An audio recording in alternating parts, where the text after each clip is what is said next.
are currently facing a presidential election where one of the main candidates is a woman. For me, this raised the question, does gender matter to voters? In the 1930s, voters readily admitted gender bias, with most preferring to vote for men. Almost 100% of today's voters claim they'll be willing to vote for the best candidate regardless of gender. But research by Dr. Cecilia Moe suggests the possibility of unconscious gender bias. She found that voters were preferred to vote for men, and a female candidate had to be more qualified than the male options to gain traction. I decided to run my own study on the Soma AltSchool middle schoolers. I wanted to unearth any unconscious bias they may have. And make them aware of it so they could vote for the best candidate regardless of gender in the future. For my study, I created 2 artificial candidates. They were exactly the same, except one was a man and one was a woman. I created a questionnaire inquiring from each subject how qualified they thought the candidate was and how likely they were to vote for that person.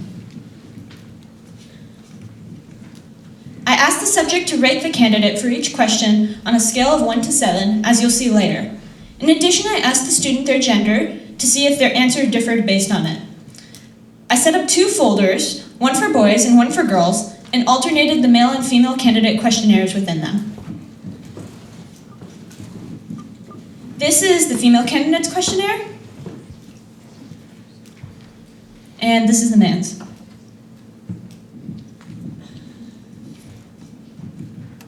A total of 29 subjects, all middle schoolers, completed my study, 13 boys and 16 girls. Of these, 14 subjects, 6 boys and 8 girls, were assigned male candidates statements. 15 subjects, 7 boys and 8 girls, were assigned the female candidate. All the subjects answered 2 questions on a scale of 1 to 7, to rate the candidate's qualification to be president and how likely they would be to vote for this candidate. The subjects also indicated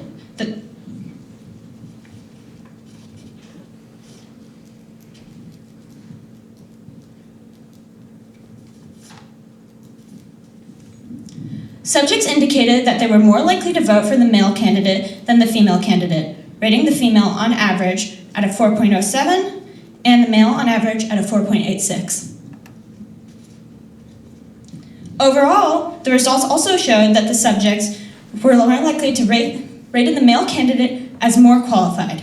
As you can see on this graph of my results, the female candidate's mean qualification was 5.07 and the male candidate's was 5.29. Next, I calculated the results for the boy and girl subjects separately.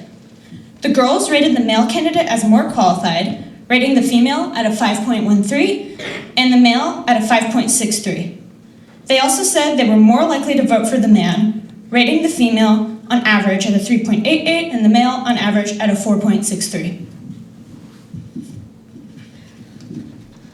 By contrast, the boys rated the female candidate as more qualified than the male, rating her at a 5.00 and him at a 4.83, but, like the girls, indicated that they would still be more likely to vote for the male candidate, rating the female at a 4.29 and the male at a 5.17.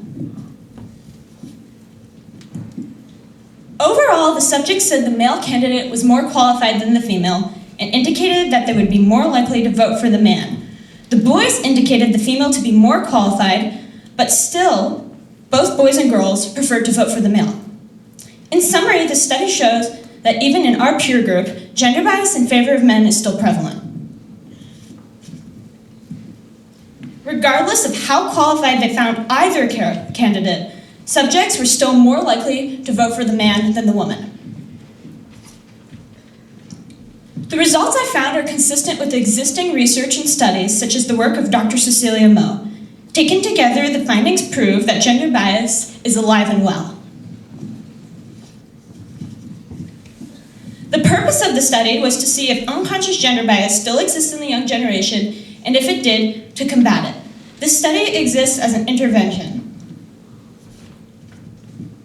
To paraphrase Freudian principle, the best way to combat something unconscious, such as a bias like this, is to bring it into the conscious, The person can then make a conscious decision about it and attempt to combat their bias.